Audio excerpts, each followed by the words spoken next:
everybody, here we go. Trip, Kunyak.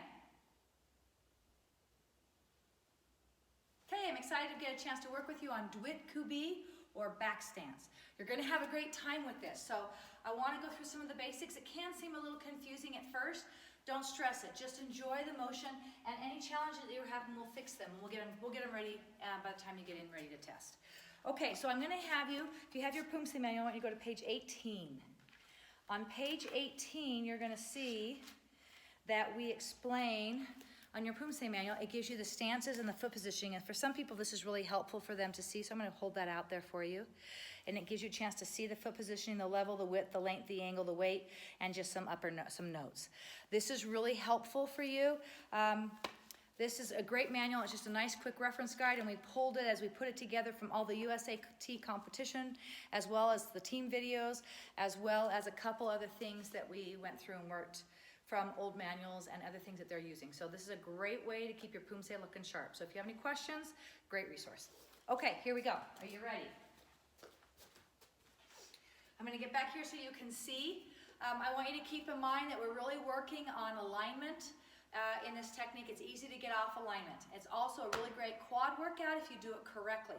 So you can get really good strength by doing these videos on a regular basis. It's a little more Pilates or yoga based in the sense that you're just staying through motion rather than doing high intensity workouts. So this is a really great one for you. Here we go, back stance. You're gonna have your feet almost in an L position. So like here, my left foot is facing towards you. My right foot is going heel to heel. I've got 1 footprint, 2 footprint, 3 footprint. I'm going to open up those knees and sit down with 70% of my weight on the back leg. Shoulders are up, chest on a 45. Okay, this is the position. If I'm doing it on the right side, I'm going to put my right foot forward and my left leg's going to be back. Once again, 1, 2, 3. Open those knees up, shoulders back, chest on a 45. Great positioning. Make sure your knee's not dropping forward, okay? Set it back. We want to make sure that as we do this, we keep our balance, but we really want to make sure we're not front loading that knee. That's really important, okay? Open up those knees. You're going to pivot your left foot, step back, balance this with your right.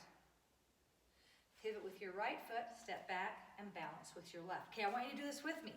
We're going to start right up here, and we're going to work our way backwards, just working this motion from left to right. Transitions are so important in Poomsae, but they're also important in all of your martial arts technique because it's all about the flow. Okay, here we go. Left foot forward, right foot on that 90 degree. I know you can't see my feet, but we're going to move pretty quickly. Turn your right foot, pick up your left, and move it back. Once again, opening that chest, making sure you're in a good position. Okay, now from here, I'm going to pivot my left foot, step back with my right, keeping up all times that 3-foot step bounce. Make sure your knees are bent. Stay in that level 2 the whole way through. So pivot, cross over, and set. There we go. Pivot, choose where you're going to place that foot, and let it down. Pivot, and set. Pivot, and step. Pivot, and step. Now, I'm making it really obvious that there's a pivot and a step and a pivot and a step, but you really want it to flow. So your goal would be, you're here.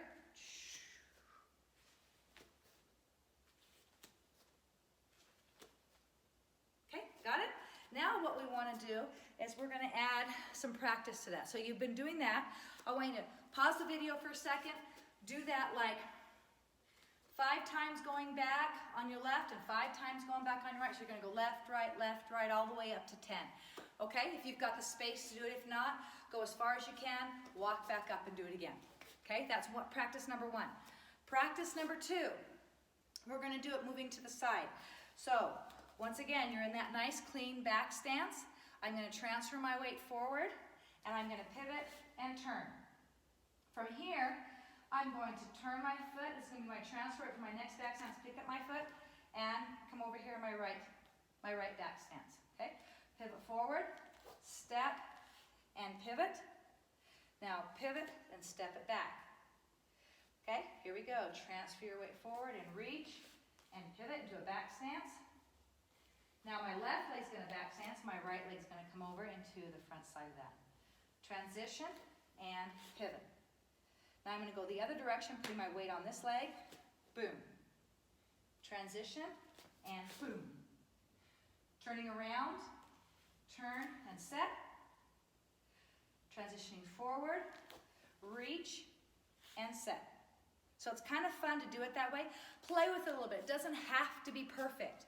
But as you learn to flow in that motion and stay in level 2, do side to side first, 10 on each side, then do 1, 2, then come back, 1, 2, then come back, 1, 2, just going back and forth. And if you're in a nice big backyard, I want you to do it all the way down your yard and all the way back. You will love that opportunity to build the quad strength and be able to get strong, good flow in your motion.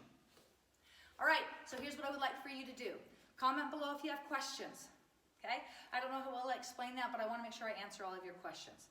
Then when you've done it, every day, 10 times on each side, both drills, back and forth, and 10 down one way and 10 down the other way, then I would like for you to comment below that says #did it, put your name and your date. Okay, you guys are rocking it. Please work at every day. You're more of a black belt. You're a black belt in the making, okay? All right, trip, kunyen. Okay, let's get to work.